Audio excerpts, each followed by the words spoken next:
Hey guys, welcome back to the pod. Me and Jaysha, real quick, just wanted to announce some news. We're gonna be rebranding. Yeah, yeah, we are. A couple weeks ago, we ended up going a couple cities over to see New Zealand's, I want to say, only showing. I think It was there's one of like three. it was one of a couple. But a year after its release date, we finally got one of the first showings of Shin Ultraman in New Zealand. Yeah, not late at all. Not going to see it at the movies when everyone else already owns it on Blu-ray. No. Did we talk about this when it was released on the podcast last year? Yeah, no, I don't know if we did. I think we did. I think we did talk a little bit about Shin Ultraman. It seems like so long ago. We would have known nothing about it. No. The big takeaway, we both gave it 5 stars. Oh, this is such a good movie. And both of us knew next to nothing about Ultraman as well. I mean, you guys will know. You've heard us talk about it before.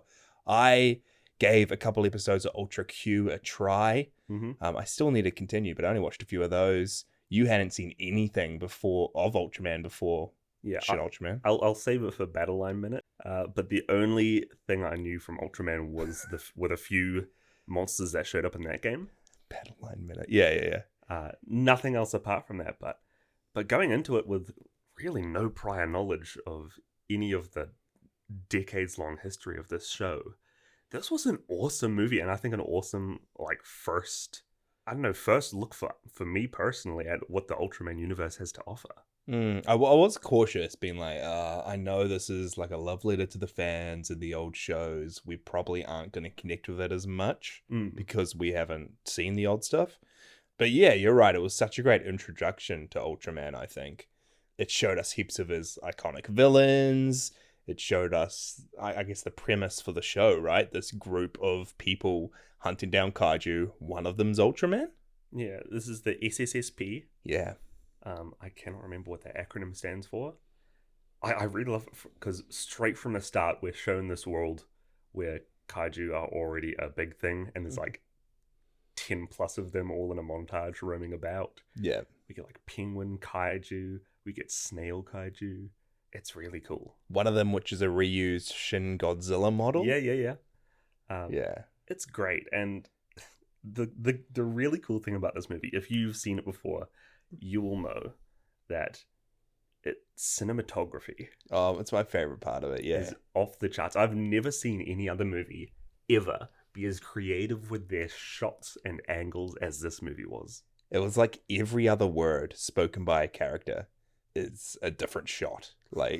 There'll be a conversation every couple seconds, the shot's changing. It's just all these creative angles and ways that they're shooting it. You're seeing the camera's resting on someone's thigh. Yeah. It's framing the actor up within the holes of the arms of a chair. An empty chair. The camera's on the end of a remote as someone's pressing buttons on a remote. It's just real cool stuff. Really, really cool. Every scene you're thinking, oh my gosh, where are they going to line up the shot next? Yeah. And the movie's set up in I want to say episodes almost. It's one seamless movie, but it goes through different beats and different arcs almost, which are taken, I think, from the original shows. Because we see some of his classic villains, Mephilas, and the whole thing with him. Zeton. What was that? What was that dude who could manage technology? The dude with the bowler hat? Yeah. I do not know. He was cool though. It was so much fun. Yeah. It was really great. Another thing that I wasn't sure of going in was the amount of CG used. Because I know it wasn't going to be Suitmation. Ultraman was going to be fully CG. All the villains were. And it looked like it was obviously CG, but it just gave... It wasn't realistic by any means. Nah, but it added to kind of the style of the movie, just having everything so exaggerated and wacky. I really loved. I loved it. It was a perfect movie. It reminded me almost of the old Suitmation shows and movies that we've been watching. How you're not really supposed to think of them as real. Yeah. But once you understand that they're not trying to aim for realism, it almost becomes more palatable, and you get drawn into it a lot more. Yeah. And it gets to a point in this movie where it's not supposed to be realistic, by acknowledging that, you can kind of move past it and appreciate like all the different designs and crazy moves that they're going for all of these. Yeah. It's cool. It was cool to see in a cinema as well, because Oh yeah. there's a decent amount of people in it, and it was so fun just to have every joke like land with the crowd. Everyone was cracking up. Our audience was amazing. Yeah, there was huge applause when the credits rolled and the movie ended. It was so cool seeing like a kaiju movie on the big screen. Not something that happens often. And have people be excited about it. Yeah. Oh, it was awesome. I saw someone came into the theater.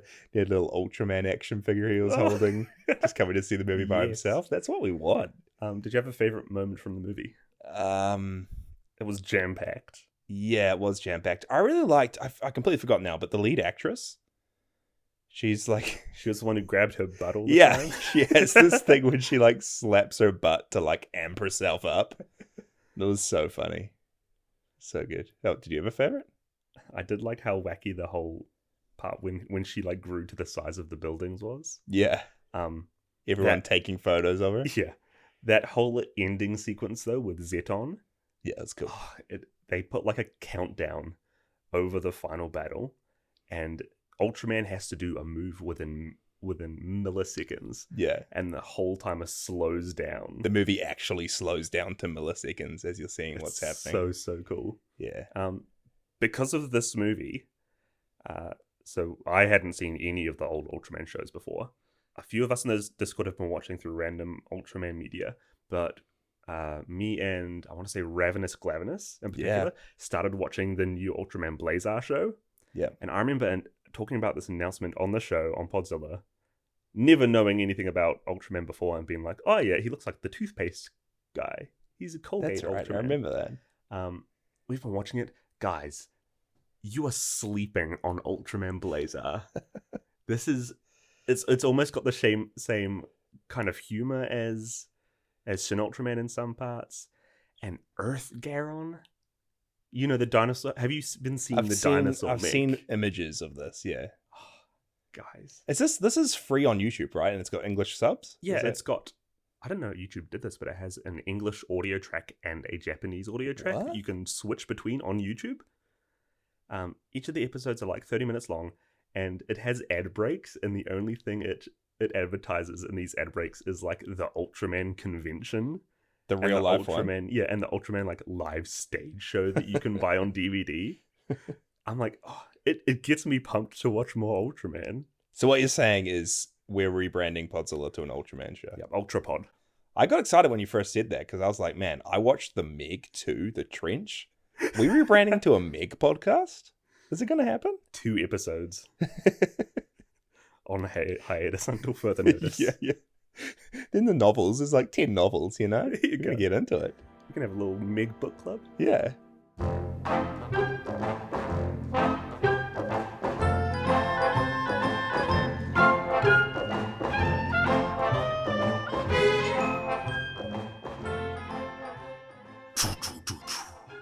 The culmination of 2 years worth of Podzilla episodes. Every monster, every movie, every discussion we've ever had leading to this. You want to know why we watched Matango? You want to know why we watched Mysterians? You want to know why we watched Atragon? And Gorath? I still don't know, but we watched Godzilla Island. Yeah, guys. We are talking about Godzilla Island, the show from 1997. Whoo, boy. Man. What did you know about Godzilla Island before this? Only really what we'd learnt about on the show. I remember doing research for all the early movies that we watched and covered, a lot of the stuff in the Showa era. And when reading up about every monster on like Wikizilla or Toho Kingdom or places online, I just remember always seeing like Dagora shows up only in Dagora, but also in Godzilla Island. Matango show up in Godzilla Island. And I was always like, what is this Godzilla Island? For those of you who are newer to the show, I would say, we watched a lot of these spin-off movies in our journey up to modern Godzilla. Yeah. And we went on the loosest connections for a lot of them. Mm-hmm. Movies like Dagora, this movie about this ectoplasmic space squid that was stealing diamonds. That was stealing diamonds. It was like a heist movie of this giant squid stealing stuff. And broke into little candy pebbles. Yeah. In the end. The only real connection we have with those is that they showed up in a random kids show. Mm-hmm. So we watched them. We had fun watching them. They're good movies. Go listen to all those old episodes that sound unfamiliar to you. I thought this show was going to be like 500 episodes worth of like 30-minute action figures. Oh my action gosh. figures playing around. You're not far off. I'm not far off. This, I thought it was going to be like spanning 5 years worth of TV. It's actually a lot more palatable than I thought it was. You think so? Dude, we literally have spent 3 nights this week watching the show for hours and hours as you've been fighting back sleep, and I've been just downing drinks trying to stay awake. Gone through like 50 packets of milk biscuits. There are 256 episodes. Yeah, spot on. Each are around 3 minutes long.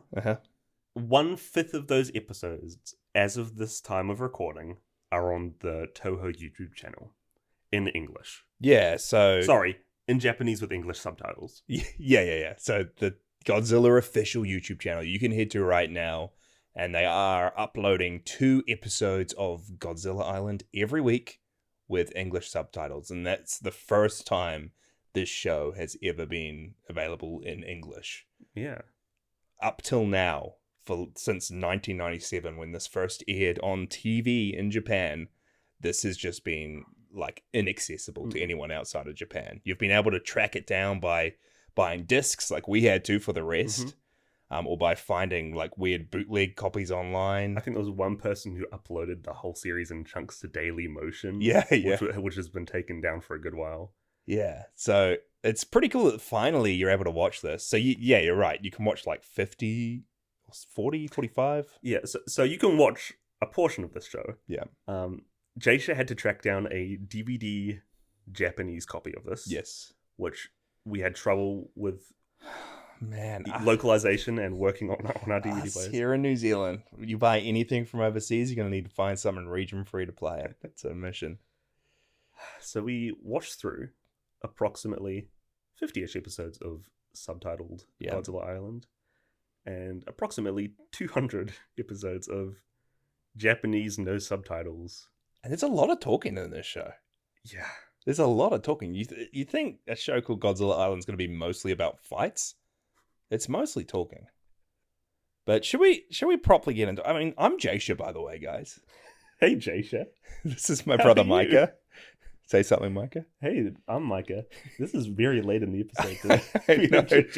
This is Podzilla. This is Podzilla. We're a show where we cover Godzilla and Godzilla adjacent media. And yeah. If you're jumping in, this is your first episode. This is good freaking luck. This is your first Podzilla episode. It's all been leading to this, like we said. Yeah. I think we might have to end the podcast after this episode. I know we'd announced we're doing Rebirth of Mothra 3 with Waffles, and I know we'd announced all the future movies we're looking forward to. I think this is it. This is it. So did you want to tell us a little bit more about Godzilla Island, Micah? Listen up, people, because you're not going to understand this series for the next 3 years at least. This is what you're going to get.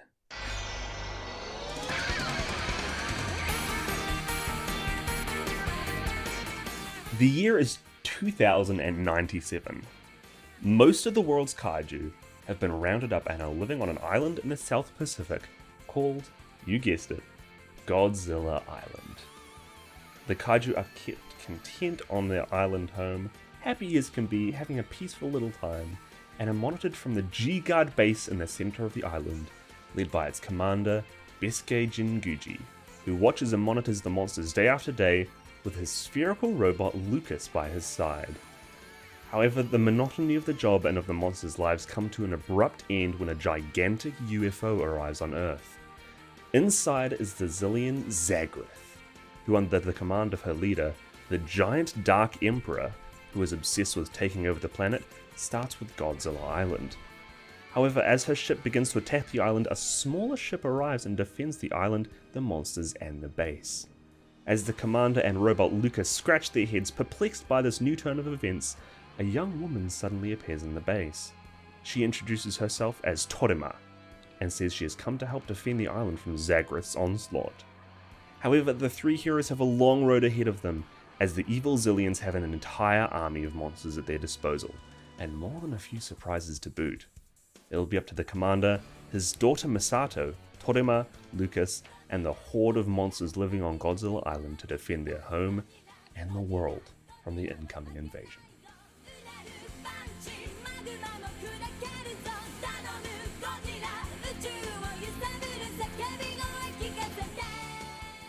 Thanks to Wikizilla for that plot. Somebody had to decipher what those last 200 episodes were all about. It is pretty cool that we have seen like 200 episodes of the show that most people wouldn't have seen. And well, it comes with doing a Godzilla-centric podcast. Are we finally like Godzilla fans now? We're finally like putting the work in.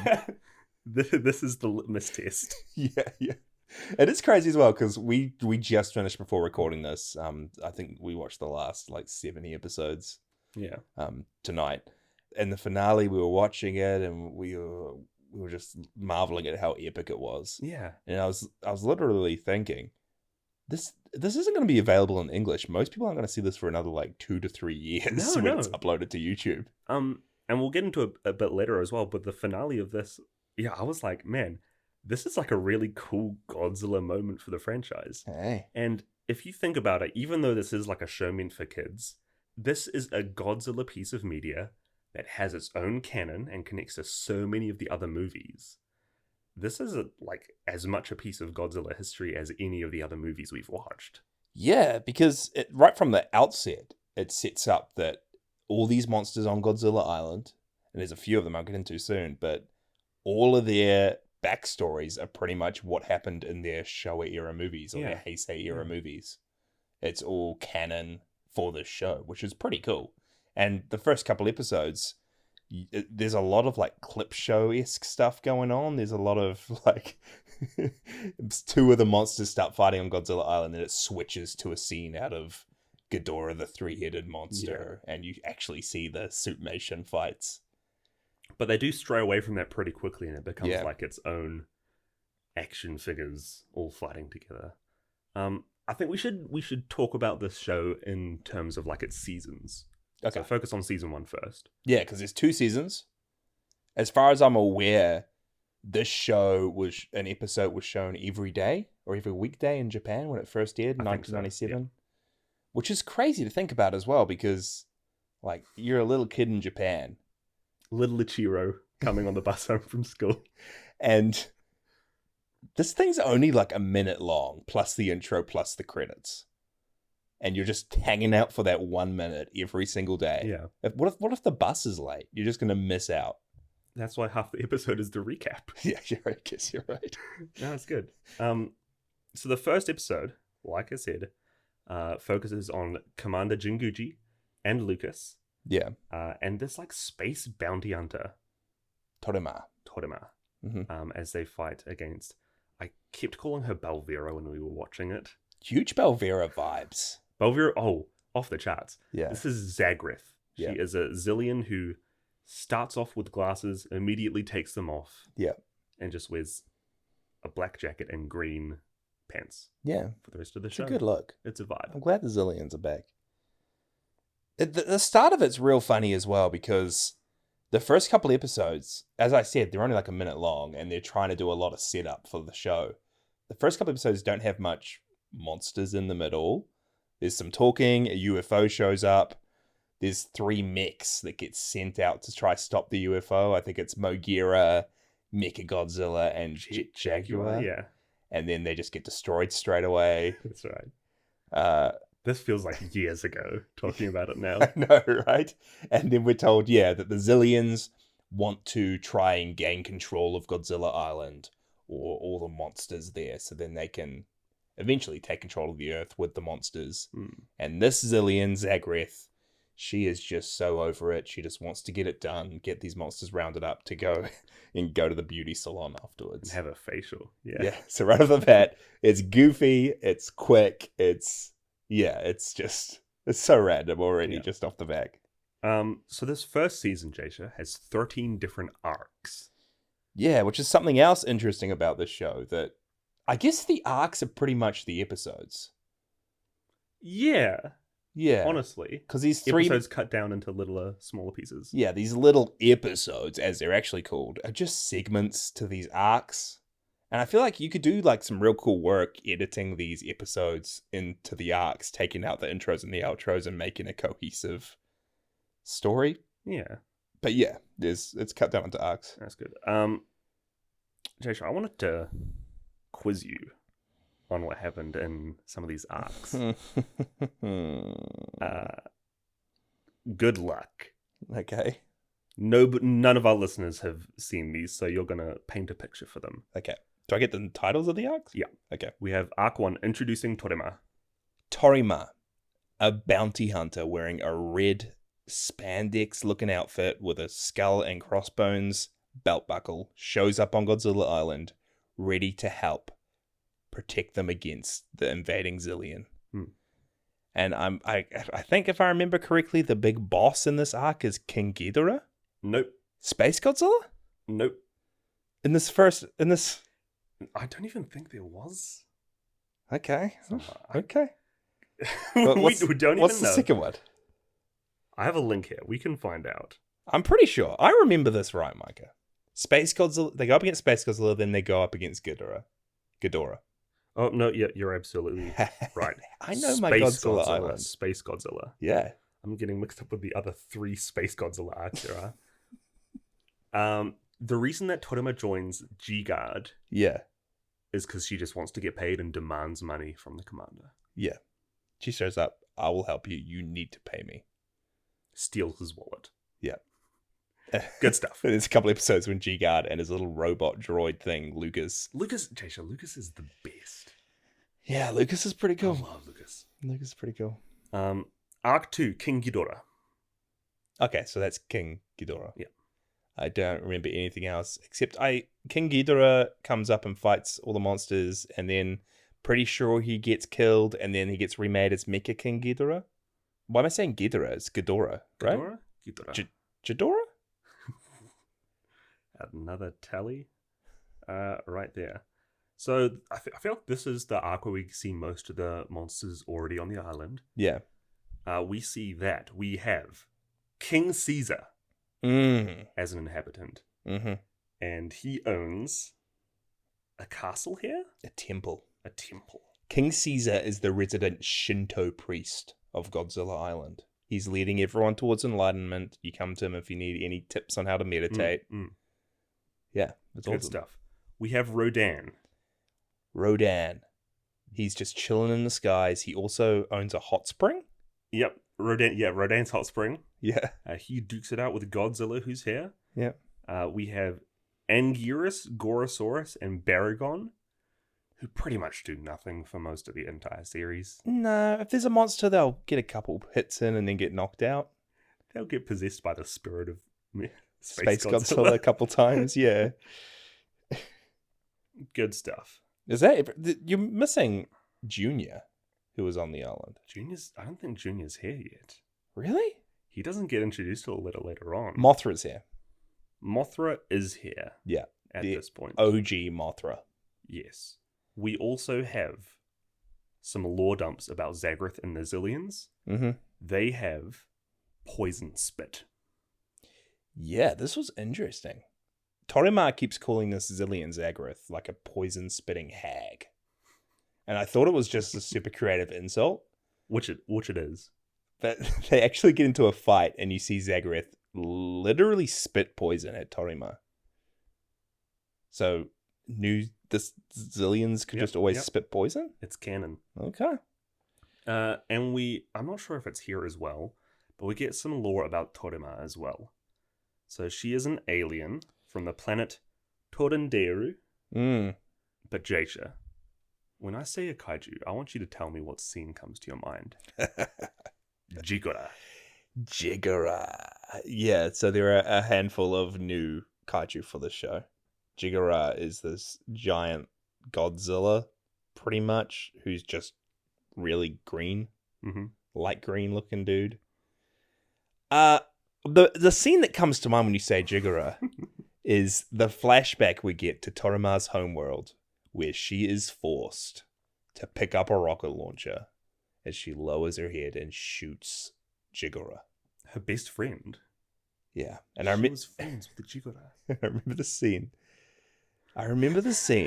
Because it's replayed about 10 times during the show's tenure. And it's so funny. Her pulling up this rocket launcher to shoot this Godzilla. And she fires it. And you'd think, like, with a rocket launcher, there'd be a bit of blowback, right? There is no recoil. There's no recoil whatsoever. It's so good. It's supposed to be this really emotional scene where, like, I think it's King Ghidorah mind controls the Jigoras to Something's attack happening. the city, Yeah. something like that. The Zillions may be involved, and she's like tears streaming down her eyes. She fires this rocket launcher with like the worst quality explosion coming out. It's so good. It is so good. I love it. Jaysha. Yeah. Next up, Oh my gosh. The Trial of Godzilla. Okay. I'm just going to put it out there. This is my favorite arc. Mm. The whole show, my favorite arc. This is it. Out of however many arcs, 20 something. This is available on YouTube with English subtitles, so Yeah. watch Jaysha's favorite arc. Jaysha approved The Trial of Godzilla, and it is just as good as it sounds. Mm. Right? Godzilla is seen destroying a city in Japan. So the G-Guard are like, man, we're going to have to arrest this dude. So they chuck Godzilla in jail. Godzilla doesn't have an alibi. Godzilla can't say where he was, that he wasn't destroying the city. And G-Commander looks at Torima, this bounty hunter for hire that's helping out on the island. And he's like, Monster Court is about to be in session. I want you to be Godzilla's lawyer. And then we get this quick shot of Godzilla with handcuffs on. It's like, next, to be continued, next episode. Rivals any show on TV ever. And this is a scene. There's an episode where Torima is having to be Godzilla's lawyer. And she's trying to like get him out of this charge because he didn't actually destroy the city. There was like a fake Godzilla. I think it was megaGodzilla. Oh, the reason Godzilla didn't have an alibi, Jaysha, was because he had traveled to Matango Island to watch the moon. Yeah, and he ate a funky mushroom on Matango Island. He became intoxicated on the mushrooms there.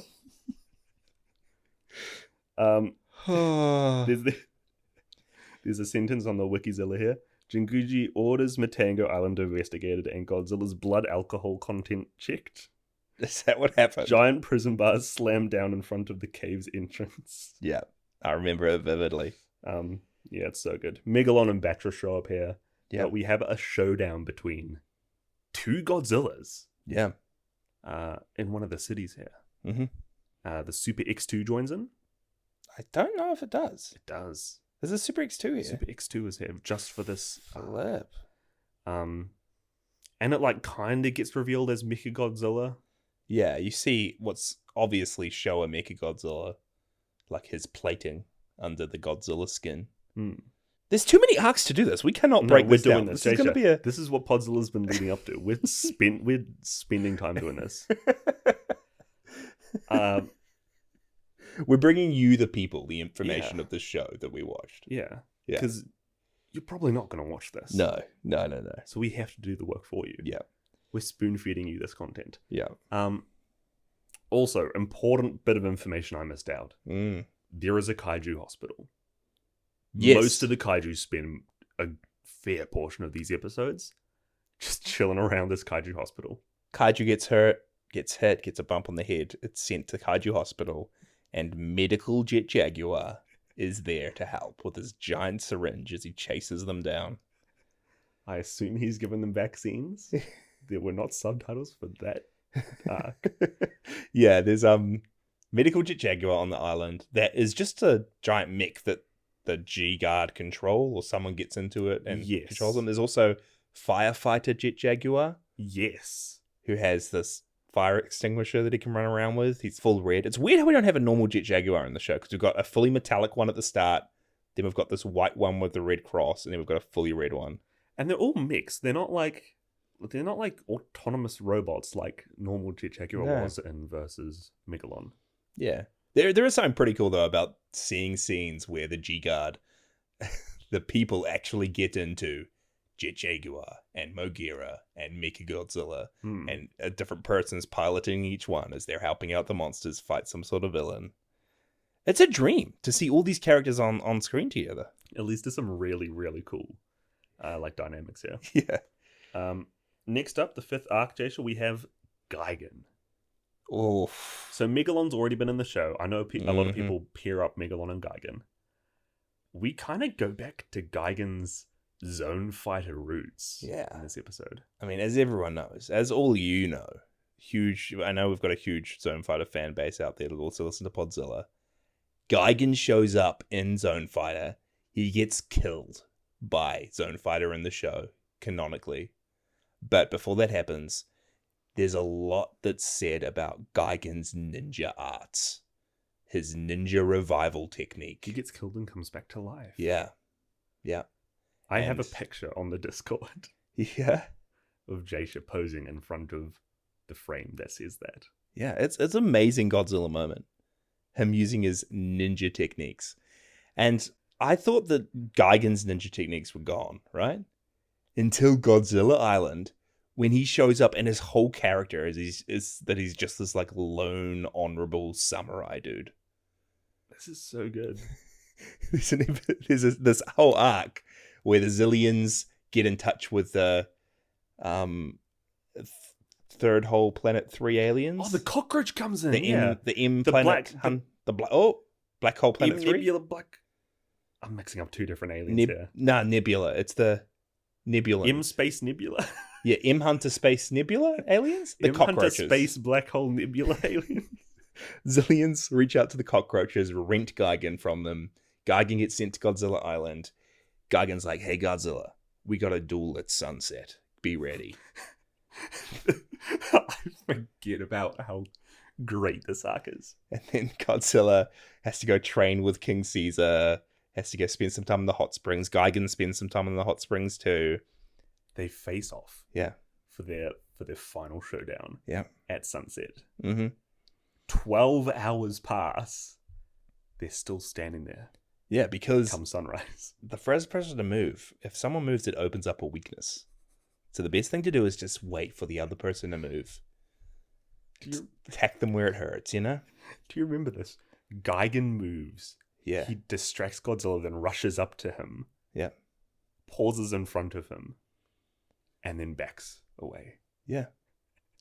It's not the right moment. So then they wait there a while longer. And eventually Gigan does get a proper hit in on Godzilla. And you're like, man, Godzilla lost. But then Gigan doesn't do a finishing blow or doesn't kill Godzilla. And we're all confused, wondering why. Yeah. And then it's revealed later on that Godzilla actually hit Gigan as well. So Gigan didn't want to do a dishonorable thing and do the finishing blow. And both of them hit each other. Like an honorable samurai. Yeah. But for the rest of the show, Gigan shows up a couple more times. And he's not evil. He's like an anti-hero. Yeah, like he's a kaiju for hire. Yeah, but he's this honorable guy. Like, he remembers how honorable Godzilla was. He helps him out later down the track. And his almost... You mentioned that in Godzilla, like, fandom now, Gigan and megaNEWSlon are the dynamic duo. But in the show, it's megaNEWSlon and Destroyer, which is weird. It's a weird matchup. They're always the two that come in and wreak havoc. Gigan's like a bigger villain or a bigger presence than Destroyer is in this show. Yeah. Gigan doesn't have his like funny, cocky personality here. No. He's a real Western Lone Ranger. Yeah. One of the cool things that happens in this arc as well is that Godzilla learns a new technique. Oh, I remember. He learns to like boomerang and bend his atomic breath. Bend his breath. one of my favorite moments is at the end of this arc. It's Godzilla surrounded by Destroyer and megaNEWSlon, and then Gigan comes down as well, and Godzilla's like, oh shoot, I'm gonna die. Gigan rushes up to take the first blow at Godzilla, and at that last second you realize that megaNEWSlon falls down right beside him. Yeah. And it's just this real cool moment as an audience member being like, is this a Gigan Godzilla team up? Yeah. Yeah, man. This is awesome. Yeah. It's good. Next up, JJ, we have the Mothra arc. Oh, okay. This is cool. This is really cool. Because for the first couple arcs in the show, guys, Mothra and the original Mothra that we all know and love is the Mothra that's on Godzilla Island. And she actually has a larva as well that's following her around in the Mothra larva form. It's like this Winnie the Pooh, Kanga and Roo dynamic. It's pretty cool. But when Hedorah attacks Godzilla Island, Mothra sacrifices herself, drops Hedorah into a volcano, and then gets caught up in the lava. Yeah, the volcano erupts at the last second. Yeah. This is, I want to say, the only death on the Proper show. death, yeah. Unless there's a villain I'm forgetting. Yeah. This is emotional. It is. Mothra full on dies, like not even 40 episodes in. And then this Mothra larva grows up into Mothra Leo, and he must avenge his mother and defeat Hedorah. And it's real cool because the credits for these episodes as well changed to a clip show of Rebirth of Mothra 2. Very on brand. Yeah, the Rebirth of Mothra 2 music comes in, and it is a really cool because this Godzilla Island came out the same year that Rebirth of Mothra 2 came out. And it's a real cool tie-in almost. There's a whole arc kind of doing a different spin on the Rebirth of Mothra story and introducing Mothra Leo. And Mothra Leo is the Mothra for the majority of Godzilla Island going forward. It's cool finally seeing a world where Mothra Leo can interact with these other classic Mothra adjacent characters as well. It's really nice. There's a couple scenes where Mothra Leo and Junior are hanging out. They're dancing around. When does Junior come in? Guys! Sorry, I'm Jasha, we missed Junior kidnapped. I don't know if we can keep this up. We're doing We this. gotta speed through this. This is... You can rush through them, but I'm calling them all out. Junior kidnapped. We get introduced to Junior. Yeah. This is not Manila. No. This might be Godzilla Jr. From the Heisei era. I don't know, man. This guy's his own thing. He is the derpiest looking puppet. He's ugly. You say that? By the end of the series, he is really, really cute in my eyes now. He is brown and he's got like a rash covering him. He's got these indented googly eyes. Clearly, like, he's got indented googly eyes. Excuse me? Clearly he hasn't as much care put into his mold than the other characters. And I don't get it, because if he was trying to mimic Godzilla Jr. from the Heisei era, he'd be green, like Jigara would be. Do you understand it? It's Gojira with the syllables Jigara. around. Oh, you're right. Why didn't they just swap those models around? I don't know, dude. I don't know. He's using Manila's voice. And they call him Minya. He is called Minya a few times, isn't he? Yeah. Toriyama, across the whole series, has this really cool relationship with him. Very akin to Miki and Godzilla Jr. Almost, dare I say, better. Yeah, there's a pretty cool relationship. And more involved than Miki and Godzilla Jr. But Junior will never be him. Junior will never be Manila.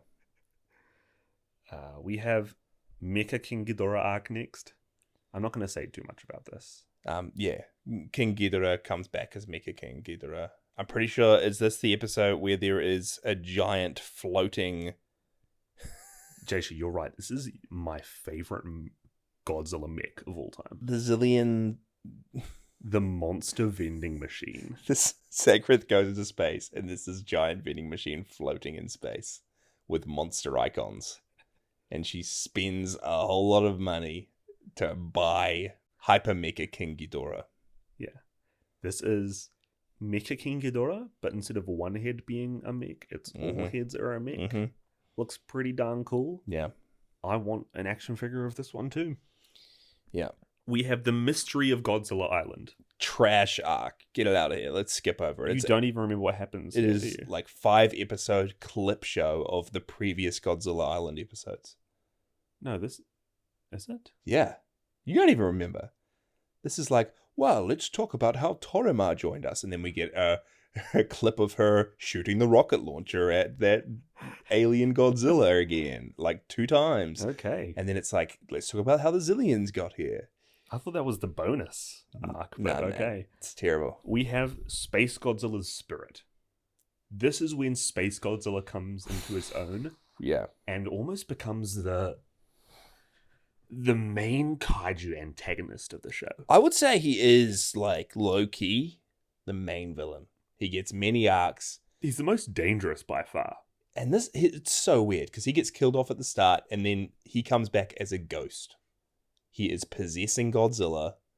He only shows up in, like, photographs. Yeah, it's like a we full-on... see his spirit. It's a full-on horror movie. To find out, like, where Ghost Space Godzilla is, they take some photos, go back through the photos, and they see in one of the photos that behind Godzilla is Space Godzilla's ghost possessing him.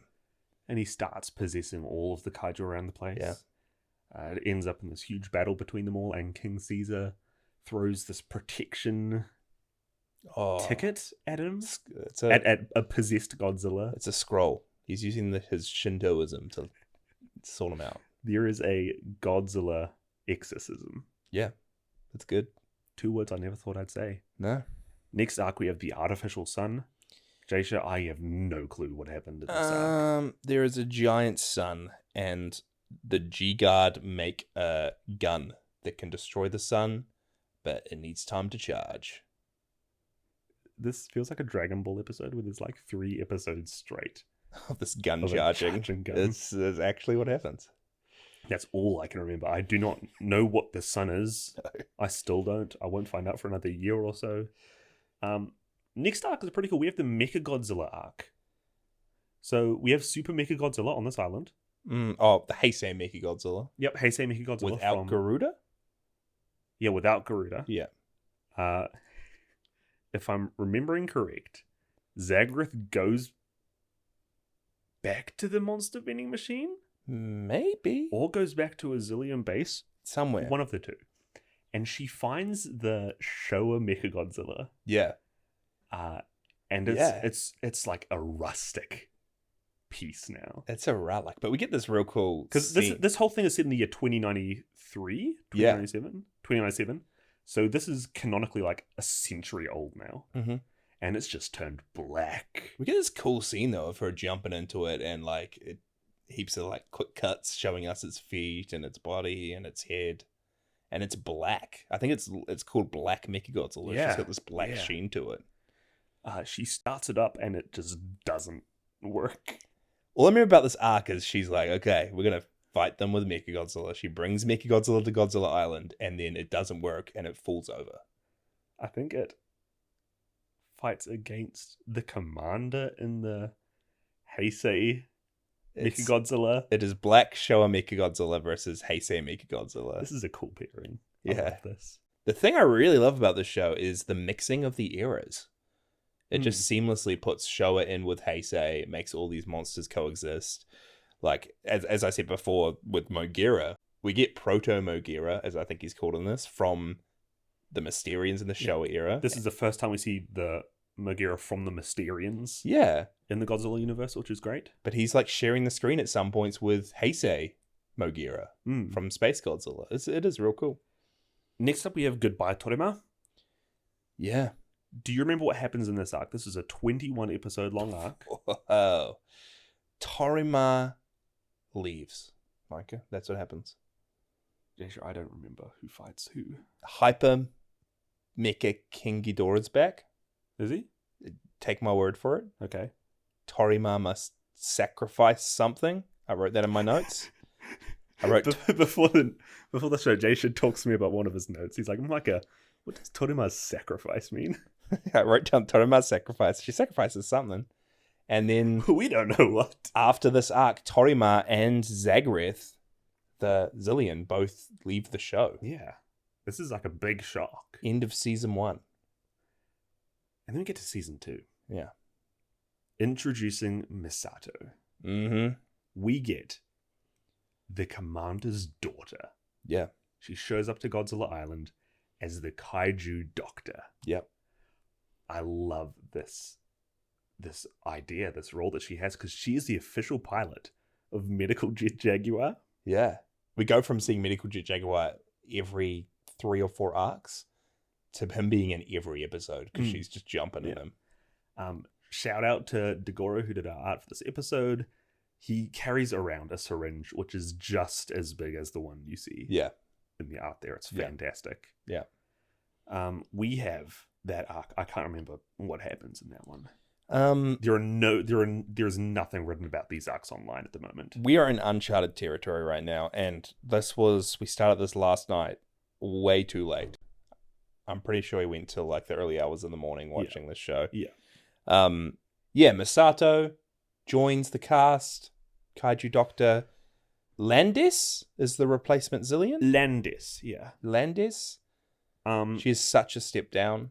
She has this fluffy fan that she fans herself hot with. Pink fluffy fan. Yeah.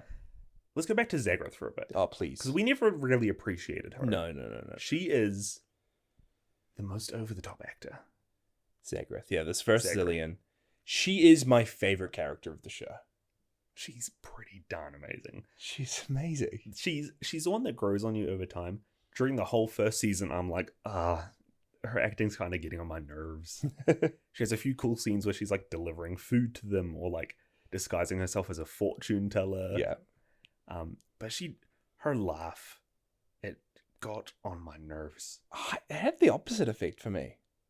I loved Zagroth. She was really inhabiting this part. As you're saying, she was overacting to the extreme, but it just fit for a show like this. Yeah. And I swear, 99% of episodes of Godzilla Island, or at least her season, the episode cliffhanger is her doing something and then laughing as it like freeze frames on her mid-laugh.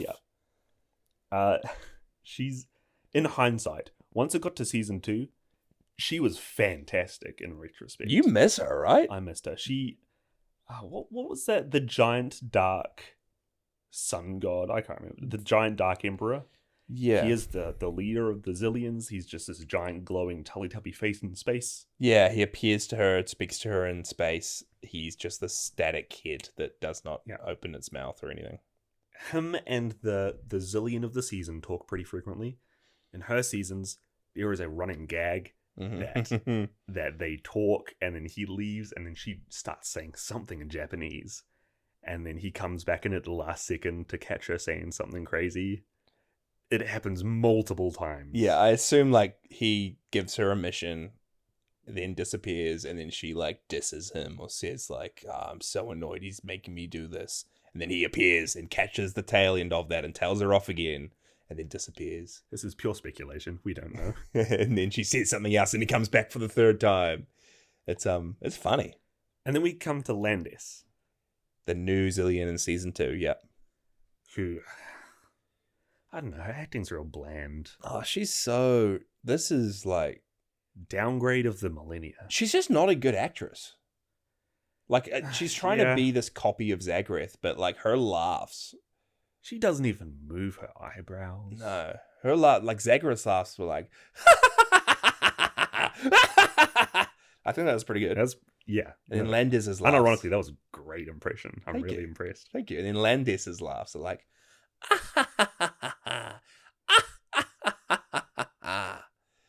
and again, like, really impressed. It doesn't give you the same energy, like going and ending the show with that terrible laugh and her eyes just unemotional. No. I think there are some really cool things that the second season does. She is not one of them. No. But on the other hand, I really loved Misato. Misato, yeah. The kaiju doctor. She was really cool. You know what I didn't like? Who I didn't like was Misato has a friend who for some reason joins Godzilla Island. I'm pretty sure the friend's name is Nao Koda? Nao Koda? Yeah. And she's this ditzy girl who's wearing, for some reason, a shirt that says the Boston Globe in English. And she's like handing out a newsletter or a newspaper when she first shows up. And she gives the commander food constantly. Why is she wearing this Boston Globe t-shirt? I don't know. I'm really curious to watch this in 2 years and understand more about her. Did Boston Globe like sponsor the show? I don't know. You know what else I don't know? Is why they end up giving her the Heisei Mogira to pilot. I didn't like the character, but I love whenever she gets into Heisei Mogira. She does not know how to control him, and Heisei Mogira for the rest of the show has like his arms at weird angles, and he's just moving fast across the screen. And she starts like crying. Yeah, while trying to pilot him. It's great. I'm not sure which arc it is in, but I feel like we do need to talk about the kaiju dance party. Yeah. Yep. There is an arc where Landis, the New Zealand, brings this giant speaker system into the sky, aims it at Monster Island. Godzilla Island, sorry. Understandable mistake. And every kaiju just dances non-stop. 10 episodes, they're dancing. Moon, surfer music. Yeah. Beach Boy vibes. Sun sets, moon appears, they're still going.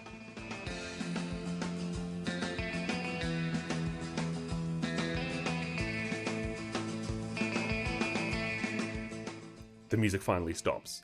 They all die from exhaustion. Yeah. She starts up a new song and they just have to get back up. Yeah. This is I quite like whatever arc this is in. Misato ends up like making her own little speaker system portable jetpack for Jet Jaguar. She makes medical Jet Jaguar a boombox. And I think how the arc ends is she uses it against Hyper Mecha King Ghidorah, and then he starts dancing. King Ghidorah starts dancing. Yeah. Good stuff. There is a clip on YouTube. It might be one of the only clips of Godzilla Island there is, of a segment of this kaiju dance party. Watch this, please. If you're going to watch anything from the show, this is Look it up. This is the video to watch. All these different kaiju having a good time. Yeah. It is my favorite Anguirus moments where he's just dancing on his two little legs and he's breakdancing. Yeah, it is really, around really on good. the shell. It is really, really good. You see like King Caesar getting pulled along in a conga line by the rest of the group. I know for you hardcore Godzilla fans out there, you're like, what the heck are these two talking about? Action figures dancing. This is one of my favorite pieces of Godzilla content. Because this reminds me of playing with toys. Godzilla kids. Hey. Godzilla toys as a kid. Yeah. Playing with Godzilla kids. Me too. Did we have an Anguirus toy growing up? We did, yeah. I would bet everything in my bank account that I made him spit on his back like this. Yeah. Jay, should we have second generation Mothra? Another Mothra larvae is discovered, an egg, and it's a big fight over who gets to incubate the egg, and Batra steals the egg and incubates it, and Mothra larvae is evil for a bit. We have this bad Mothra larva. Yeah. But everything turns out. Mothra Leo wins her over, picks her up, and they're best of buds. This is one of my favorite abilities we see on the show is Mothra Leo picks up Mothra larva and they just unleash a barrage of attacks on Batra. It is good. Jaisha. Next we have Dororin. Yeah, we need to talk about Dororin. This was unexpected. So this was a connection that we didn't catch or know about. No. But we watched the movie it was from. Yeah, it's... For some reason, Dororin, it's a kaiju they've created for the show. It's this monster made out of mud that can shapeshift. And he shapeshifts into different monsters throughout his arc. But the toy that they use for him in his normal Dororin form is actually Kumasogami, the fire god from Orochi the Eight-Headed Dragon. It's wild. Yeah, it's an identical figure of Kumasogami. And Kumasogami was our favorite kaiju from that movie. Yeah. There were a lot of them. He had an insanely cool fight where he was morphing parts of his bodies into weapons to fight our heroes. Yeah. And he shows up in this show, this arc. Yeah, it's so cool.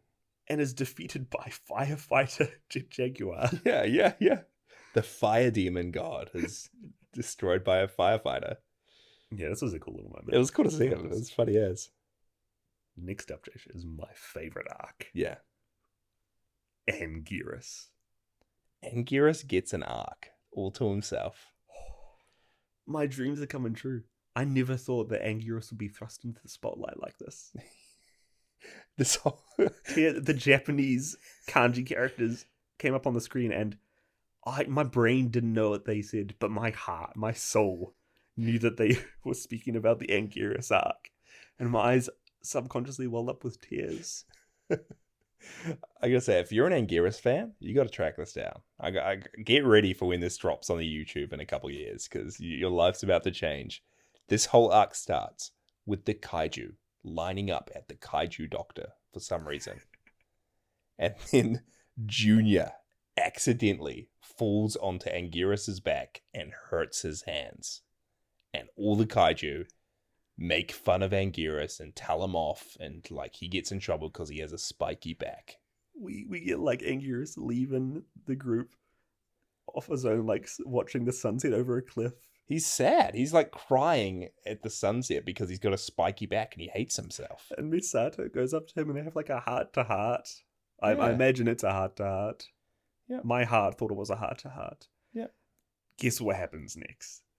Not Zagrath. I can't even remember her name. Landis creates a cactus kaiju called Gororin. Not Dororin. No. Gororin. Plants it in the middle of Godzilla Island, and this thing becomes the talk of the town. Yeah. All the kaiju love it. They spend all day looking at it and marveling at how majestic it is. And Anguirus is just there in the background. Night comes, the kaiju go to sleep, and it starts like shooting these spikes at Anguirus. These evil eyes appear on it. Anguirus ends up trying to attack it back, and all the other kaiju, Godzilla included, try and attack him instead, because he's trying to like destroy their cactus. Yeah, he gets hated on. Everyone just blatantly hates Anguirus in this episode. But he gets his comeuppance. Yeah. The cactus starts trying to destroy and kill everyone. We get this real cool scene of like the commander taking the Heisei Mechagodzilla out, trying to defeat it. He ends up being like ejected from Mechagodzilla and running around on the ground, and this giant Gororin spike bolt is about to roll him over. And then Anguirus comes to the rescue and uses his spiky back to ward this cactus away. Half the arc is spent with Anguirus doing a handstand, trapping this thing up against a cliff. Oh, it's a real tale of like self-acceptance and self-love and learning to like love who you are. It's a tale about accepting people as they are, right? It's real, yeah. Yeah. Everybody's unique and special in their own way. The Anguirus arc. I'm pretty sure there is a children's book based off like a hedgehog who can't make friends because of the same reason. That rings a bell. Yeah. I'm convinced it's based off of this episode. Yes. My love for Anguirus is skyrocketed, y'all. The next arc, Space Godzilla's spirit again. Ghost Space Godzilla comes back and possesses people, and then comes back to material form, and he's got gold crystals on him now. And a crown? And I think this version is called Super Special Space Godzilla High Grade Type 2. Serious? Yep. Yes. They somehow use fog to make a projection of Godzilla and turn him giant. Yeah. Very confusing without subtitles. Yeah, that was crazy. Wild. Good stuff. We have the Fire Rodan arc. Yeah, is this the Matango arc? Yeah, this is Neo Hedorah. Yeah, so Matango Island, which we mentioned, it's an island in this that's right next to Godzilla Island.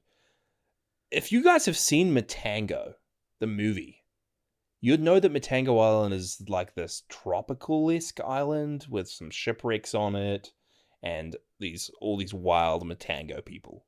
It's nothing like that in the show. In the show, it's literally this small island with a ton of spiky rocks. Yeah. And every episode up until this arc, and then on this arc, suddenly there's a whole lot of multicolored mushrooms growing on it. I think they call it that because in the one episode, Godzilla said that he ate a psychedelic mushroom. Yeah. Which ties up to the movie if you've seen it. Yeah. But they went full force into that with this one. Yeah. And these mushrooms are called Matango in the show. Yeah. So I guess the kid version is as childlike of adaptation as you can get for people horrifically getting turned into mushroom zombies. Yeah. This is quite cool that you get a really cool like variant coloring of Hedora. Yeah, it's a Matango Hedora, Neo Hedora. Yeah, it's like cotton candy blue and pink. And he's infecting everyone with Matango. You got all the monsters growing mushrooms out of their backs. Yeah, all the kaiju get infected. And the only thing you can do to infections, Micah, is burn them. The only thing you can do to the zombies, burn them. Burn them down. With Fire Rodan. Yeah. Rodan can't turn into Fire Rodan for some reason. He needs people to pray and believe in him. And then it happens. Yeah. Good stuff. Little Rodan moment there for all you Rodan lovers. Yeah. Actually, we're getting near the end. Are we? Next up. I think this is going to be our longest Podzilla episode. Next up, Jasha, is the Lucas arc. This is an all-timer. Is it, though? This is an all-timer. Is and it? You can't tell me otherwise. Lucas is this little orange robot that is badly edited into a ton of scenes. He is not badly edited, y'all. He is not a real prop ever in the show. He's the realest prop hanging from a string in a lot of the scenes. No, he's just edited in. Okay. Composited badly into each scene. Oh, now you're taking it too far.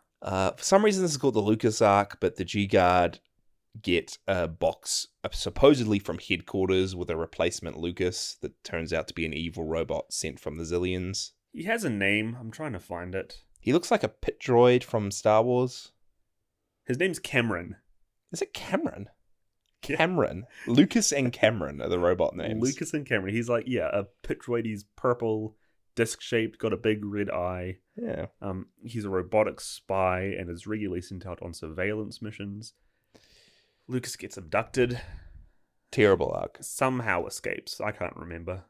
Terrible arc. Is it just me, or does it feel like there's a lot of gaps between what happens in this show?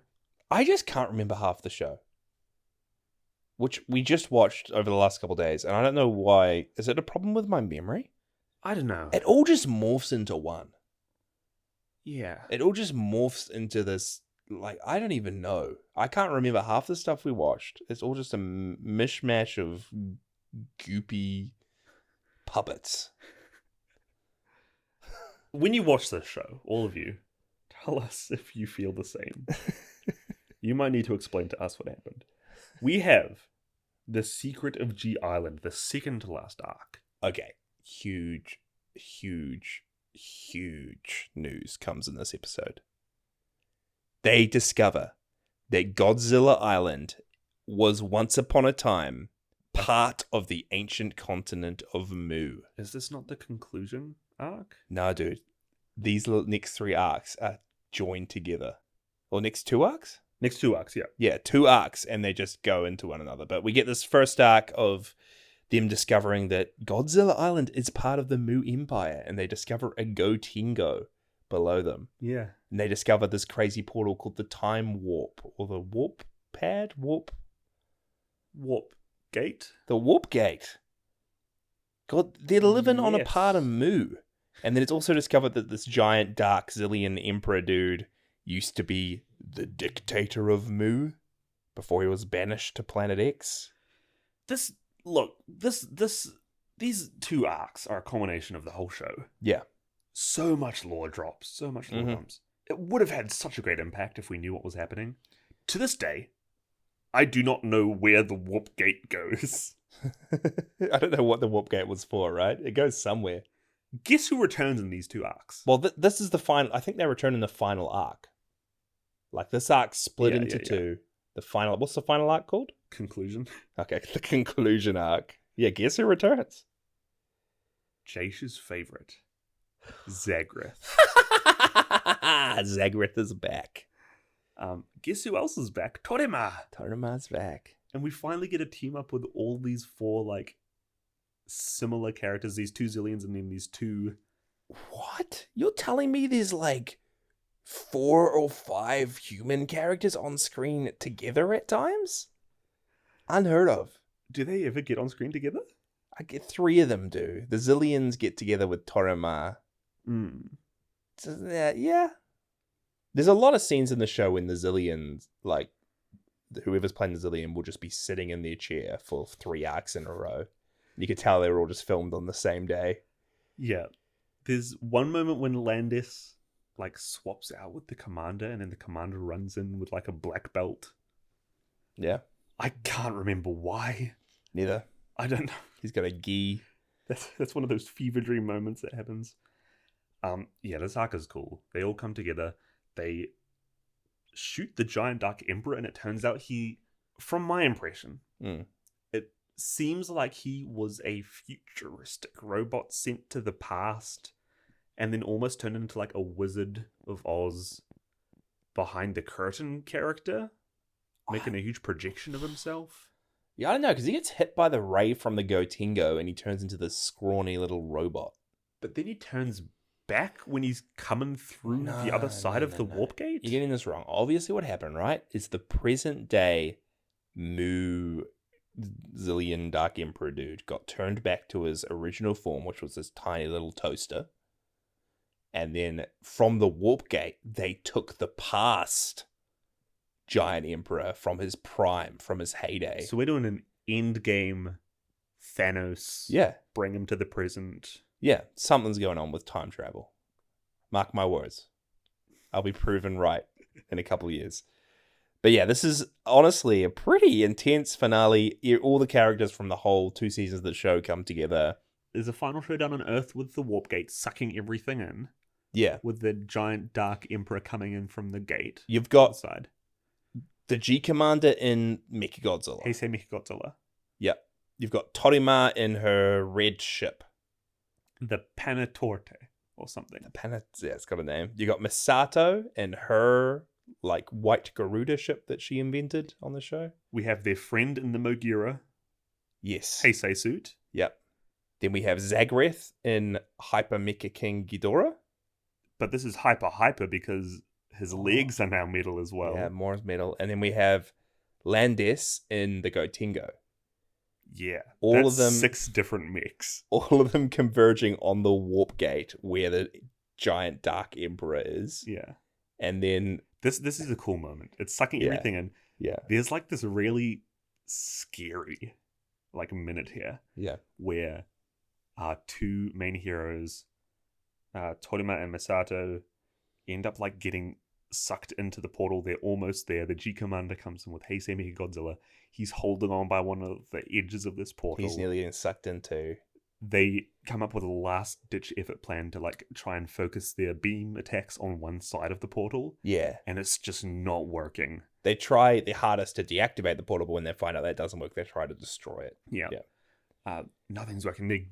They're like halfway through the portal. Yeah, their beams aren't powerful enough. They're going to die. Mothra Leo comes in. Yes. Starts attacking the side of the warp gate as well. Yes. I think Fire Rodan does as well, maybe? I saw Godzilla and Junior. Godzilla and Junior come in there as well. It's this culmination of like all of these human characters, all these different mechs, all of these different inhabitants of Monster Island, all coming together to try and save Godzilla Island and the Earth itself. This is epic. It is cool. This is what I wished Destroy All Monsters was. All the monsters coming together. Timey-wimey warp gate mix. I say that unironically. Hey, this was really, really cool. Hey, look at that. Yeah. No, I agree with you. It was such a cool finale to the series. And then they all survive, except for the Zillions. They get pulled into the warp gate. Yeah. So Godzilla Island is back to peace once more. Yeah, back. I don't think it was ever in peace. This whole show, everywhere online, is like, the monsters are living peacefully. Not once in the show are they being peaceful. But yeah, everything's back to normal. And then G Commander leaves the island at the end, walks into the sunset. I don't know what happened. The last 2 episodes, there's like an episode called Misato's Choice and then Torima's Decision. And it seems like she's going to leave and then she's bringing Misato with her. And at the last second, the Commander and Lucas end up leaving the island. Yeah, I don't know. So again, I want to see what happens there in the future. There's a lot of talking. But that's the gist of the show, guys. I really like this show. I'll quickly go through because I think we skipped some of the monsters. I'll just quickly rattle off the monsters, right? We got Godzilla, we got Mothra, we have Mothra Leo, we had Baby Mothra, Mechagodzilla, Baragon, Gorosaurus, Rodan, Fire Rodan, Mogira, Jet Jaguar, Space Godzilla, King Caesar, Anguirus, King Ghidorah, Jigora, megaLon, Batra, Fake Godzilla, Destroyer, Gigan, Hedorah, Mecha King Ghidorah, Dagora. Dagora shows up in this. We forgot to mention Dagora, who is this green squid thing. And he shows up as this kind of prankster, jokester who is breaking the fourth wall. And he's chucking energy beams that turn into post-it notes. He's bringing around like set backdrops with him. He's bringing around like his own blue screen, green screen behind him. It's so funny. I forgot about this, man. Yeah, the Jet Jaguars, Proto Mogira, Black Mechagodzilla, a Kamakuris shows up. Yeah. Praying Mantis. We have the Dorarin, the Gorarin, the new Space Godzilla, Matangos, Neo, Hedorah, Hyper Mecha King Ghidorah, the Gotengo. There are so many monsters. Yeah. I think this is having the same effect as, I think it was the Hanna-Barbera Godzilla show did back in the day, where by the end of it, like, you do love the design of the Godzilla in that show, and even Godzuki. In this, I adore all of the different variations they made to all the characters. Yeah. I am in the front of the crowd cheering and screaming for Firefighter, Jet Jaguar. It is funny, right? Because it's so obviously low budget. It is so low budget. The sets are so small. They've only got a handful of cast members. Scenes are reused all the time by the looks of it. And I mean, we mentioned it, but it's because these are all, they're not toys per se, but they are small, malleable figures that were created using the molds of Bandai toys. So they're kind of like this in-between place between figures and puppets. Yeah. Only some of them are like proper puppets. Yeah. Godzilla moves his mouth and body quite a lot. And Anguirus does too, I think. But then others like Baragon are kind of more static than the others. Yeah. But it's such a weird show because you're watching toys, it's so low budget, but it has a certain charm to it. And I feel like because they were so low budget, they just had like free reign to create all these crazy plots and all these crazy variants of monsters. And it's all these plot lines and stories you'd only ever dream about happening with these Godzilla characters. It's crazy. It's almost like I said about Shin Ultraman at the start of the show. Once you get past the fact that these are all action figures, basically, and puppets, you do start to get drawn into it a lot more than you think you would. Yeah. Once you accept that you're watching a kid's show for 10 hours, or however long it is, you get attached to it. And I definitely found myself being kind of blown away with how they managed to even film some of these shots or edit them together. I mean, every episode there's humans on the same screen as kaiju, and they've had to like cut them out and composite them together, and it doesn't look great, but I'm just impressed by how this super small team and production managed to make the things they did. And I don't know, it feels like this is, out of all of the things we've covered on the show, probably the most underrated, because one, it's been unavailable for majority of the viewers out there, very inaccessible. You're not going to be able to understand a lot of it. But I feel like it's just not known about either. And people are really jumping at the gun to go watch this action figure show made for kids. There's a lot of jokes made about it that I see. Like, I see that dance scene, like, shared around everywhere and, like, people joking about it. Yeah. It's worth tracking down. It's definitely worth tracking down. I think so. In my final opinion on this show, Jasia. We've got some trivia. Oh, bro. Should I do that first, or should we just... Yeah, no. Give me the trivia. Okay.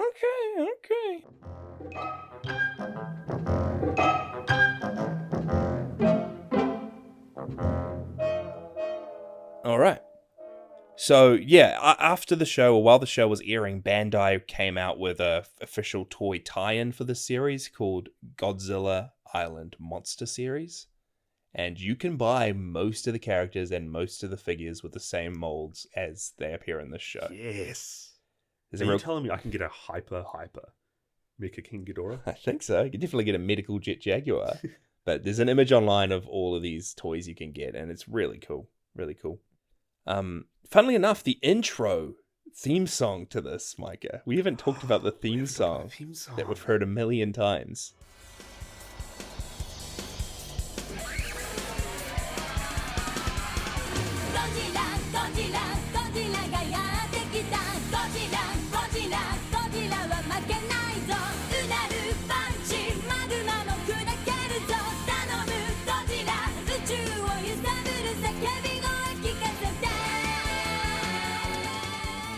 And am I completely wrong? But like, I feel like it's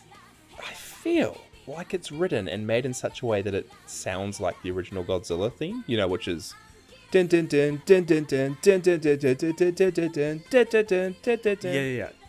It's not the same, I don't think, but it definitely evokes the same. Yeah, it's a what's the musical term for it? It shares the leitmotif. The leitmotif. Leitmotif. Yeah. It's going for the same vibe. And totally. To evoke those same feelings. Because, I mean, you can sing it the same. Godzilla, Ibura, Amanda, whatever the rest are. And then it sounds, I thought it was pretty cool at least. But Ibura and Amanda don't show up in this show. There's a few of the monsters named in the intro who just don't show up. That's exactly what I'm saying. That's exactly what I was going to say. There's monsters named in the theme song. There's Ibura, Amanda, Gabara, Varan, Meguma, Sander, Gyra, Gizora, Ganymedes, Shockirus is even in it, Mechanicon apparently, the Griffin from Latitude Zero, Kamanga, are all name dropped in the full length at least version of the song or in the credits in the intro. None of them show up. It's real funny. Was Kamanga not on the show? The spider? I think this Kamanga was, right? Nah, he never showed up. What about that spider in the corner? There's a spider in the corner? I feel like there's one scene. No. Where they're going through the jungle, and then the top left, you see a spider coming down. What are you're thinking of? We watched a YouTube video the other day of Godzilla video games, and you're thinking of a scene from a video game where Kumanga and Gyra and Sander are there, and like an NES game. Is that not? Guys, scratch that. Yeah, we watched them in the same day. Anyway, yeah. The last thing I've got here is that there's a lot of named locations on Godzilla Island. Yeah. Like we mentioned, there's like Rodan's Hot Springs and King Caesar's Temple. Yes. There's a couple of real interesting ones. There's Matango Island. Yeah. Named after the Matango. What's the volcano? Mount Gorath. Mount Gorath. Yeah. Gorath Mountain, which is named after the star in Gorath. There's a place called the Sander Plains that are named after Sander from War of the Gargantuas. There's also a place called Gyra Mountain, who was named after Gyra from War of the Gargantuas. And there's a place called Gabara Pond, who's named after Gabara from All Monsters Attack. Yeah, there's a lot of signposts on the island with Japanese characters. They were obviously meant to be like cool names for locations. I think that was those ones there were being shown on screen, but we couldn't understand it. But I gotta say, it's pretty cool that they're like paying tribute or homage to these old movies. Easter eggs and references up the wazoo. In this little kid show where they wouldn't even connect it up. Yeah. Anyway, that's me.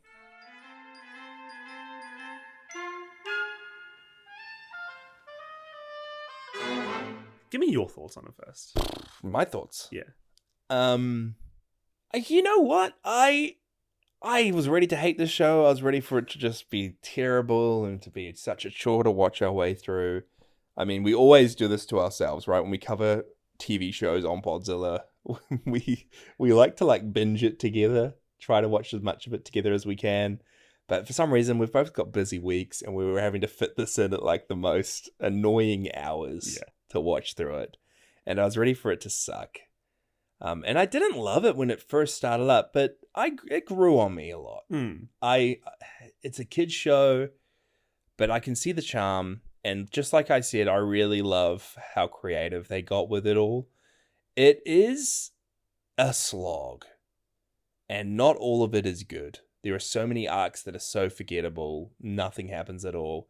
But there are a couple of cool moments, and I love how much effort most of the cast are putting into it. So I don't know. I'd say it's worth checking out at least some of the arcs, or at least what's available now on YouTube.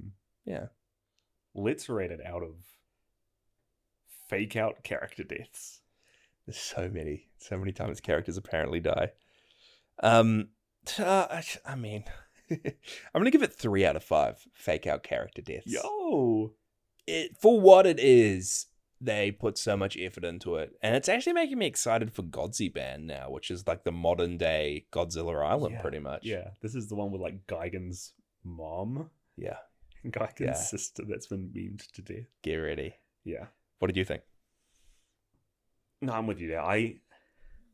This show was meant to be seen 2 minutes a day home from school across a year of broadcasting, I think. 2 years. 2 years of broadcasting. Yeah, I think so. Watching it across like less than a week, Stockholm Syndrome got me, and I could not help but really love this. No, I do think that like it's absolutely low budget. The irony is not lost on me that I'm just watching like adults play with action figures. The monster and making fights, stories about it. The fights are terrible too. Every fight is 2 toys just getting pushed up against each other. There's only so much you can do with action figures. Non-posable. Yeah. In the same breath, for the age range that this was targeted for, I think this is a really, really unique and cool way of using the Godzilla IP and introducing all of these different kids to all of these different random kaiju. Yeah. Imagine little Ichiro coming home from school, watching the Proto Mugira episode arc, and then like having that as a gateway to watch the old Mysterium movies. And then also pulling out your Godzilla toys after you've watched this and recreating scenes or coming up with new stories. Yeah, it brought me back to those days, like playing with those toys, making so outlandish, such outlandish storylines. These were so bad. Some of these storylines were so bad that they were on par with some of the storylines I made for my action figures. Yeah. It was... I say that in like the best of way. I love it because it was so low budget, and like you said, a lot of the cast just did what they could with that, with their resources, and made something which is like, a slog, but also really cool and charming. Yeah. I'm gonna give it the same, I think. It's kind of unrateable in a way. Yeah. Because you can give it, you can give it like absolutely 3 out of 5. What are we calling it? Fake out character deaths, but what I'll say, there's some low lows and some high highs. Oh, absolutely. Yeah. Like that double sun. I don't even know what fake sun was. My recommendation. Hey. Don't track this down in DVD format. No. Without subtitles. I think you should start going through the YouTube subtitle episodes and just watching those as they come out. I think they're over a period of like 2 years this might end up taking. Yeah. This will take 4 minutes out of your week. Yeah. To keep up with. Yeah. And I think that you'll just really enjoy it. I think that the dialogue, at least in the English subtitle episodes we saw, really shone. It's pretty funny. Like, we didn't get it with the Japanese ones, but with the English subtitles, at least like the back and forth between G Commander and the robot Lucas, like there's some witty writing put into this show. It's actually pretty good. Yeah, and I think there's a real cool dynamic with Lucas and Torima. With Lucas and Torima as well. Yeah, those three are great, and I really want to know if the second season cast had that same like good camaraderie with that'll be interesting with the dialogue. We won't know, but I'm interested to find out. I think that you should absolutely just start watching this on YouTube. I'm hugely impressed by the Godzilla kid shows, because from the outset, like this and Godzilla Island and even Zone Fighter. Yeah, Zone Fighter. They all look so bad from the outset and weird, and like they don't fit in with Godzilla, that they shouldn't be there. But actually watching them, especially having some of the history of watching the movies that had come before, there's so much heart that's put into these shows, and they are really, really cool. And even us just binging through them and going crazy with how much we've been watching, I really appreciate them. And I appreciate they're out there and that kids would have grown up watching these. I think it's really cool that Toho's starting to make them more public and accessible as well. Yeah, it is cool, eh? And remaking them or making modern versions with Godzilla and Chibi Hello Chibi Godzilla or whatever that's called. Oh, I've seen a few episodes of the You've- Chibi Godzilla raids again. Yeah, you showed me a couple clips of Chibi Godzilla, and again, that's funny. It's really funny, and Yeah. it's really like stays true to the history, and I'm excited for them. I think that's something I've really appreciated about Toho for doing, is even when they have low budget stuff like this, the amount of references they make to other kaiju media and Godzilla's own history is just fantastic. Yeah. No, it's really cool what they're doing. Oh, man. We're not done yet, Jasha. Oh, right. I have one piece of megaNEWSlon. It's been a while. Neo's Hedora? Neo's Hedora. News Hedora? Oh, no. And this is very relevant as well. I think, Mikey, you could just go on the Boston Globe News. This came straight from the Boston Globe News. Boston Globe Godzilla News. You know this already. Dagara, the kaiju from Rebirth of Mothra 2. Mm-hmm. Is this the first action figure it's ever had? I think there might have been one in the past. There may have been Yeah. a low budget one sometime Yeah. in the past. They've announced like a fully revamped, like actually really good looking Dagara figure Yeah. the same week that our episode dropped. I am not kidding. Someone out there, let yourselves be known. Right into the show. We need to know who is making all these battle line tie-ins and all these merch crossovers, getting cavity colors and rucking fodden on board. Who's out there? Everyone's tying in with Podzilla. And I mentioned this specifically Yeah. because this is our Godzilla Island episode. And I just want more action figures of all of these people. I want that gunmetal black Mechagodzilla? Showa Mechagodzilla figure. Yeah. Yes. Actually, I want my Torima figure. Good point. I I want a Lucas figure. Yeah, a life-size Lucas droid. Speaking about crossovers, and I already mentioned Godzilla Battle Line, right?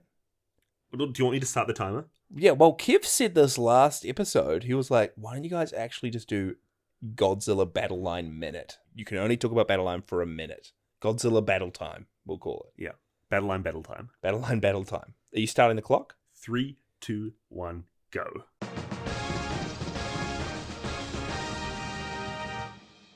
Guys, megaNEWSlon has been released into Godzilla Battle Line. This is great. He doesn't burrow under the ground like I thought he would. No. But he hops along. He does this little butt smack. Yeah, he's just got that butt smacker mode. But what I wanted to touch on, we probably don't even have time for this, and I'm wasting time saying that we don't have time, Okay, sure, we have 40 seconds. is that megaNEWSlon, they released megaNEWSlon, right? And they released all these monsters that were up for voting in the big voting that fans could do. Yeah. megaNEWSlon didn't win, and yet they released megaNEWSlon. I'm convinced the voting is a hoax. They're just going to release all those monsters, and our choice doesn't matter. Our choice might have mattered because they announced Super Mechagodzilla for some reason with the... What's the back? Garuda? With the Garuda on it, which... Super Mechagodzilla... With... Heisei Mechagodzilla... Heisei Mechagodzilla's already in the game. I don't know why they're adding Super Mechagodzilla. I think that's us. Godzilla Battle Line Battle Time. I'm itching to talk more about it, but we'll cut it off there. We got it out of our systems. Last thing I just want to touch on was you guys, if you are watching along any of these movies or shows with us, you can tag your reviews on Letterboxd with Podzilla, or you can email us. We read every single email. We see every review that you tag Podzilla. But I just want to shout out a review that came in this week from our good pal Grugrux Dave. Hey. On Letterboxd. He reviewed Godzilla vs. Mechagodzilla 2. Gave it 3.5 out of 5. And his review said, a simple story made sometimes bizarrely complicated. Baby, baby, baby, baby, baby. Godzilla Jr. was the cutest. Baby, baby, baby, baby. Rodan is back and doesn't look much better. Baby, baby, baby. Garuda bro pilot is mad selfish. Baby, baby, baby. Was this the earliest in any G film that title characters square off? Baby, baby, baby, baby. A mental connection with eggs, dinos, and a skilled pilot. Baby, baby, baby. Baby, she's a catch. Baby, baby, baby. Dear God, they say baby so much. 3.5 out of 5. That's amazing. Dave. Good. Dave's been watching through and catching up with the show. He's been binging these Godzilla movies with a friend. All his reviews are just incredible on Letterboxd. So check out Grukrux Dave on there. Jason, if I'm right, next episode, this is what everybody's been waiting for. Yeah. We're going to continue on with the show after Godzilla Island? Yeah, I think we should. I thought this was the episode everyone was waiting for. Now there's another one. We have back-to-back bangers. Yeah, we're not actually... We've still got a little bit before we finish off the Rebirth of Mothra trilogy. Yep. Because next episode, 2 weeks' time on Podzilla, we are covering Godzilla from 1998. The American Godzilla remake. This is Chinzilla. This is Zilla, yeah. It's Godzilla with a big chin. Is this Abraham Lincoln? Why? Did Abraham Lincoln have a big chin? Jasha. What, he had a chin bed? Have you not looked at the side of the DVD? Oh! It's a bit of a stretch to Abraham Lincoln. It's a pumpkin and a cheese cutter hat. As you've put so perfectly. This is directed by Roland Emmerich. This is an iconic movie that a lot of people grew up with. It is also widely, and most people know it as just being bad. A lot of people hate this movie, but there is a certain few Godzilla fans that say this is the best. The best. They worship this movie. So we're going to see what side you come out on, because you haven't seen this. No. Yeah. I have some thoughts. We'll get into it next episode. But here's a little bit of a synopsis. When a freighter is viciously attacked in the Pacific Ocean, a team of experts, including biologist Nico Totopoulos and scientists Elsie and Mendel, conclude that an oversized reptile is the culprit. Before long, the giant lizard is loose in Manhattan, destroying everything within its reach. The team chases the monster to Madison Square Garden, where a brutal battle ensues. It sounds like a 90s movie. You know what this sounds like? This sounds like The Sound of Thunder. Yeesh, The Sound of Thunder. No one got that reference. If I'm correct, if this did well, it would have led to more American Godzilla movies. I'm not too sure, but famously, this bombed. It was a failure. Everyone hated it. So I'm excited to research it a bit more and get into it next episode. I know that a lot of you guys will have memories of watching this film when you were a kid or even catching it as an adult. We would love to hear them. Jump in our Discord, the link's in the show notes, and head over to our Godzilla channel. Share with us, tell us some stories about when you first watched this, what you think of the movie, because it is a divisive one, and I would love to hear what you thought. And I feel like this is probably the one most people would have grown up on. Yeah. I mean, even by the guests we've had on the show before, I think Kev said that he owned this growing up. Adam from the Final Draft said he watched it growing up. Brucker, when we had Brucker on for Matango way back in the day, he said that this was one he grew up on. So, looking forward to it. Yeah, should be a lot of fun. Guys, thanks for tuning into our longest episode so far. I don't even know if it is. It's one of them. I think we should. Maybe I won't even release this fully. Maybe I'll cut this down into 3-minute segments. This is our next 2 years of content. This could be the next 2 years of Godzilla content. I think you're onto something there. Do we do a spin-off show, Podzilla Island, and then Podsy Ban, and we just do 3-minute episodes by episodes, and record episodes on each of them?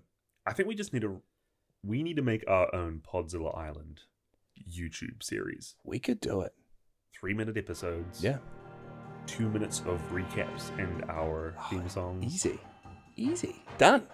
Break out our Godzilla figures once again. Mm-hmm. You've got an Anguirus back there that I'm dying to break dance with. Yeah. That's been Podzilla with your hosts Jasha and Micah Drake.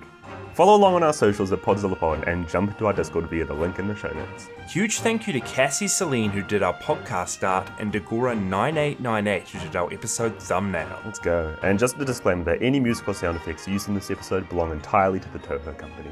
See you guys next episode.